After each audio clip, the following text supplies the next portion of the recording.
Enten apa, Gus? Napa kawon tanding kalih buta? Petruk yen to kalah wae ora. Lho kok mundur? Aku ora betah mamba babe buta Petruk. Wah tenan kok. Buta niku abu-abe pun. Lah wong pripun buta niku makanane sarwa entah. Iwak ya iwak entah. Kula nggih babe mboten enak kaya buta nika. Nggak babe buta tekan kene breng-brengan. Ora umum. Aku ngentut kok terus. Untutmu to iki. Kurang ajar. Tapi napa diapet. Wis padha semingkir tak tamanane Warastra buta iki.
Ya dalam belatok sisan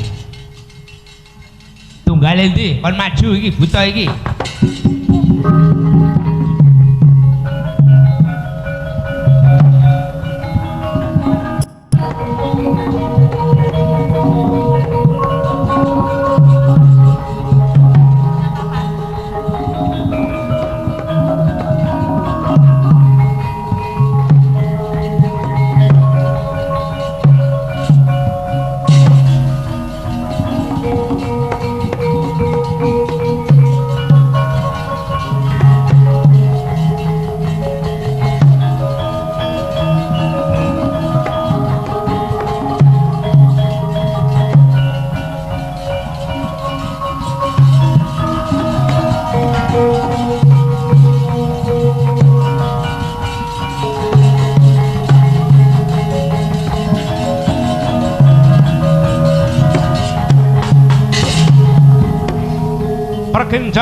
pergenjang warudaya mti negara wong kali jodoh sapa sing gawe kulup Danang Jaya jengakit ulun ing ngrepeki jeneng kita menika Sang Hyang Naroda ingkang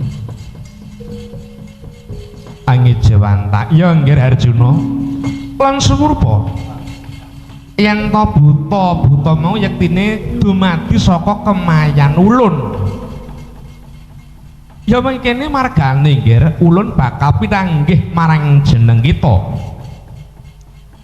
Wonten wigatos menapa pukulun? Ulun wis prisa lamun to yen dumadi ana Karang Kadempel ya kuwi Kakang Semar bakal ndhawuhake yogane si Bambang Senet. Si Kelurahan Togok duwe panyuwun. Temanten kudu didandani Koma Jaya lan Ratih. Diiringi gamelan Lokananta. Para widodari ngasta petetan kayu klebu Dewandaru. Pangombyong nganten kudu Ratu Sewu Negara. Lan kudu mujudake rewanda ingkang bisa njoget. Kowe mau saguh ana ngarsaning Kakang Semar ya kuwi temanten kudu didandani si Koma Jaya karo Ratih. Lan ngupati gangsa Lokananta petetan kayu klebu Dewandaru. Rak mengkono to nggih Harjuna? Ih, pancilakar mekaten Kanjeng Pukulun. Menika ingkang badhe klusun. Aja kuwatir.